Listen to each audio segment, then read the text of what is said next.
I was on my lunch break sitting in my car when the call came. "Sir, we just need to confirm your mailing address for the $375,000 mortgage," the woman said. I laughed. "You've got the wrong guy." There was a pause. Papers shuffled on her end. "Mr. Davis, your name is on the loan documents. Your sister's property." The air in my car felt heavier. "My what?" I said, but it wasn't a question. I hung up, drove straight to the county records office. The clerk slid a folder across the counter. My signature, or something close to it, stared back at me. The address matched my sister's new house. By the time I got home, my parents were in the kitchen, sipping coffee like it was any other day. "Why is my name on her loan?" I asked. Dad didn't flinch. "It's just paperwork. You have good credit, she doesn't." Mom added, "It's family. You'll help her until she gets back on her feet."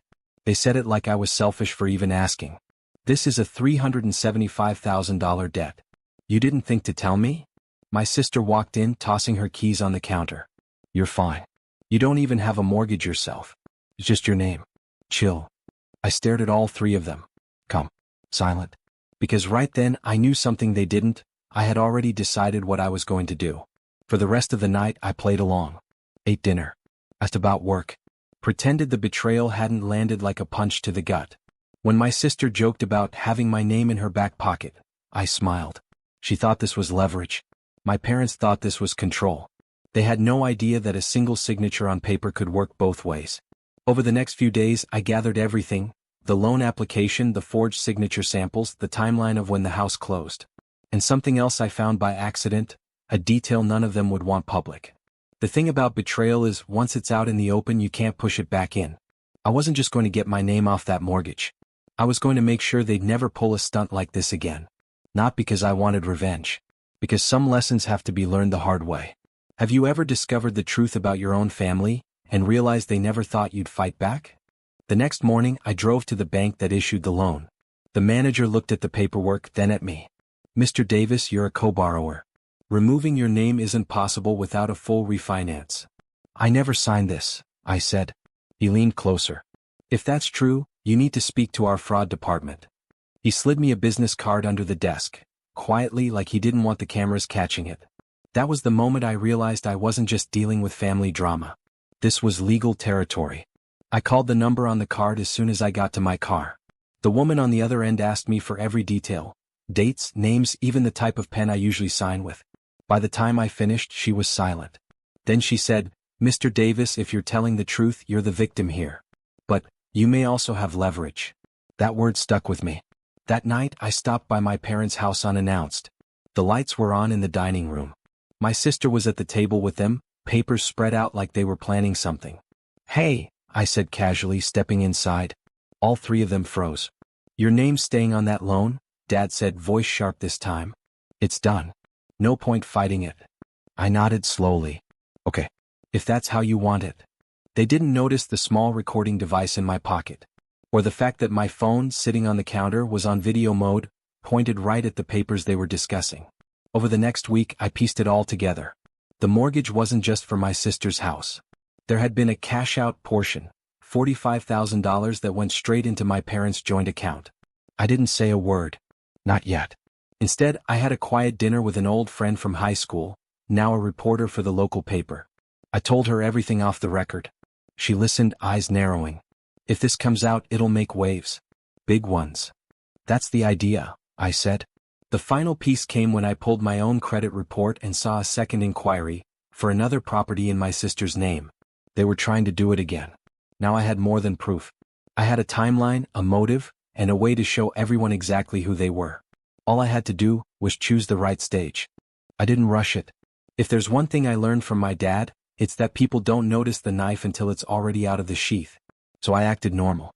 Answered my parents' calls, even helped my sister move a few boxes into her dream home. But behind the scenes I was building the kind of file that couldn't be ignored. Bank statements. Property records. Screenshots of texts where my parents bragged about getting ahead with my name. And the video from their dining room, the one that showed them planning the second loan. The hardest part was staying calm in front of them.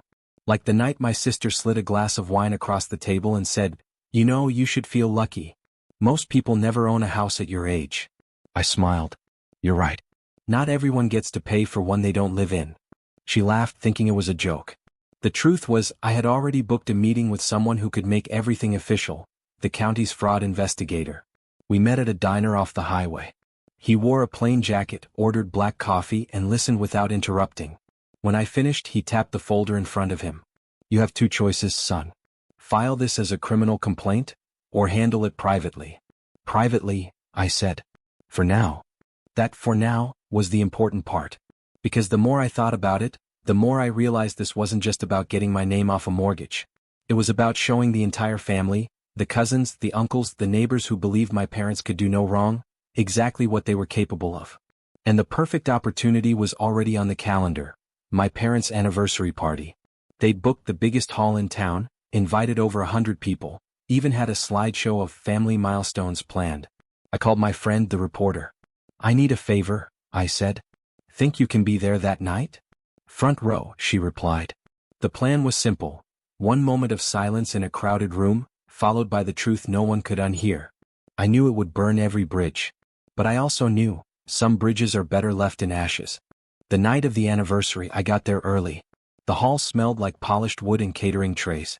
White tablecloths, gold centerpieces, a cake big enough to feed a small town. I shook hands, smiled at relatives I hadn't seen in years, let them ask about my good job and quiet life.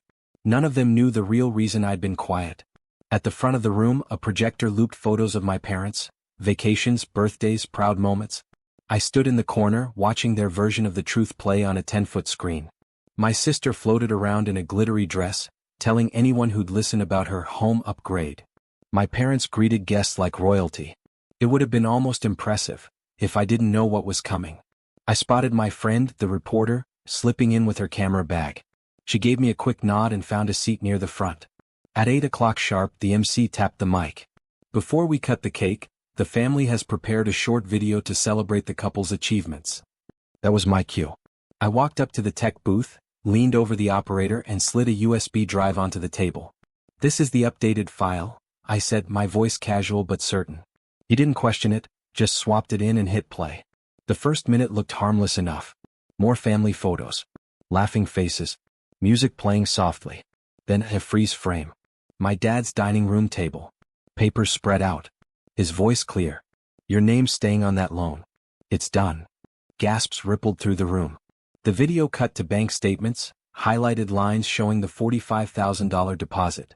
Then my sister's text message blown up on screen. He won't fight it. He's too soft. No narration. No insults. Just facts, one after the other like dominoes falling. By the time the final image appeared, the second property inquiry with my sister's name, the room was silent. I stepped forward, microphone in hand. Everything you've just seen was done without my knowledge or consent. And if anyone here thinks this is just a family misunderstanding, you're welcome to check the public records yourself. I handed the mic back to the MC and walked off the stage. Behind me, the whispers started. And for the first time all night, my parents weren't smiling. I didn't look back as I walked out of the hall. The cool night air felt cleaner than the room I'd just left behind. My phone buzzed before I even reached my car. Mom's name flashing on the screen. I let it ring. Then Dad. Then my sister. By the time I pulled out of the parking lot, there were 7 missed calls and 2 voicemails. I didn't listen to either. Instead, I drove to a quiet diner on the edge of town, the same one where I'd met the fraud investigator. I ordered coffee, sat in the corner booth and waited. It didn't take long. My friend, the reporter, slid into the seat across from me, a grin she couldn't hide. You just lit a match in the middle of a fireworks factory, she said. I shrugged. Truth doesn't burn unless it's real. Her phone was already buzzing with messages. Half the people in that room are texting me for details. If you want, I can go public with this tomorrow. Not yet, I said. Let them sit with it. Because I knew how my parents operated. They'd spend the night spinning a story, calling it a misunderstanding, trying to play the victims. But this time the evidence wasn't just in my hands, it was in everyone's. Around midnight I finally checked my messages. Mom's voice tight and cold. How could you do this to us in front of everyone? Dad's louder. You embarrassed your own family. For what? A little money? And my sister's text, short and sharp. You just ruined my life. I stared at the screen for a long time. Then I typed back. No. I just stopped you from ruining mine. The next morning the calls slowed, but the ripple effect was still moving. My aunt left a voicemail saying she was disappointed in all of us. My cousin sent me a simple good for you. And then the one I'd been expecting, the fraud investigator. Mr. Davis, I've reviewed everything you sent. If you want this on record, we can file it today. I looked out the window at the quiet street, the diner's neon sign reflecting in the glass. Filing would make it official. It would also make it public in a way no anniversary party ever could. But I wasn't rushing this. Timing mattered more than anything. Because the right move was still ahead. By Monday morning the silence had shifted. It wasn't that my parents weren't talking, it was that they were avoiding everyone else. The town's grapevine works faster than any news outlet. I didn't need to lift a finger. Every coffee shop conversation, every grocery store aisle seemed to have my family's name in it. I saw it for myself when I stopped by the hardware store. Two men near the paint aisle lowered their voices as I walked past. One of them muttered, "That's the kid who called out his own folks." I didn't correct him. Back home, my mailbox was stuffed. Bank statements, a certified letter from the lender, and one plain envelope with no return address. Inside was a photocopy of another set of forged documents, this time tied to a land purchase. My name wasn't on it, but my sister's was. Someone out there wanted me to know the game wasn't over. That night, I called the fraud investigator. "File it," I said. "All of it." He didn't ask why I'd changed my mind. He just told me to come in the next day to sign the statements. But I had one more step before the paperwork. I drafted an email, not to my parents, not to my sister, but to every relative who'd been at the anniversary party. Attached were the same documents they'd seen on the big screen, plus the new land deal. The subject line was simple, "So you know." I hit send. No explanation, no accusations. Just the facts. The responses came in waves. Some were short, "Unbelievable, I'm so sorry, they need help." Others were longer, spilling years of small betrayals and half-truths I'd never heard about. It was strange realizing I wasn't the only one they'd done this to, just the only one who'd pushed back. By the time I signed the official complaint the next day, the investigator's desk was stacked with evidence from people I hadn't even contacted. "This isn't just a case anymore," he said. "It's a pattern. And patterns don't vanish quietly." I walked out of that office knowing two things. My parents' image as the respectable couple from the nice part of town was gone, and they were about to face something they'd never prepared for, the truth on paper in front of people who wouldn't look away. And I'd be there to watch it happen. The first headline dropped on a Wednesday afternoon. "Local couple under investigation for mortgage fraud." The photo was from the anniversary party. My parents mid-laugh, completely unaware that the moment would one day sit above that headline. I didn't share it. I didn't need to. The link made its way through the town faster than the mail. By dinner, my phone was full of screenshots from people I hadn't spoken to in years. Some were gloating. Others just sent a single word, "Wow." I stayed quiet. That was the point. Let the story breathe on its own. At the grocery store, I passed a woman who'd known my mom for decades. She didn't meet my eyes. Instead, she whispered to the cashier, "I never thought she'd do something like that." That was the thing about public opinion. Once it turned, there was no steering it back. Meanwhile, the investigator kept me updated. "They're stalling," he said. "But with the paperwork you gave us and the other complaints, they're cornered." I asked him what would happen next. Best case for them? They pay fines, maybe lose the properties. Worst case? They face charges. That night, I drove past their house. The porch light was off. Curtains drawn. No cars in the driveway. I wondered if they were hiding or just avoiding the neighbors. My sister, however, wasn't laying low. She sent me a message, a long one, about how I'd blown this out of proportion, how I could have kept it in the family. I read it twice, then deleted it. The truth was, this wasn't about revenge anymore. It was about clarity. About ending the quiet manipulations that had stretched years before this mortgage. A week later, the investigator called with a new update. "They want to meet," he said. "Private setting. They're ready to negotiate." I didn't answer right away. Instead, I asked him to set the meeting for a public space, the same county hall where I'd first seen my forged signature. When the day came, I walked in wearing the same jacket I'd worn to the anniversary party. No lawyer. No entourage. Just me. They were already seated, looking smaller than I remembered. For the first time, I didn't feel anger. Just distance. The papers on the table were already signed. My name removed from the loan, restitution included. But there was one more step before I walked away. Because closure for me wasn't about the deal. It was about the way I'd leave the room. I sat down across from them. The papers were neat, the signatures clean, and the terms exactly what I'd demanded: my name off the mortgage, full restitution for the damage, and a written acknowledgement that the signature on the original loan wasn't mine. For a moment no one spoke. My mom stared at the table. My dad shifted in his chair like the fabric was burning his skin. My sister wouldn't meet my eyes. I slid the folder toward me but didn't sign right away. "You know," I said quietly, "this could have been different." A conversation. A choice I was part of. Dad muttered, "We thought it was the only way." I nodded slowly. "You mean the only way, for you?" I pulled a second folder from my bag and set it on the table. Inside was a printed copy of the headline, the bank statements, the property records, and the text messages, the same set I'd sent to the relatives. Only this time there was one extra page on top, a typed note from the county fraud investigator, confirming the case would remain on public record. Their faces went pale. "This," I said, tapping the folder, "isn't going anywhere. Not because I want to hurt you, but because I'm done being the one who keeps your secrets."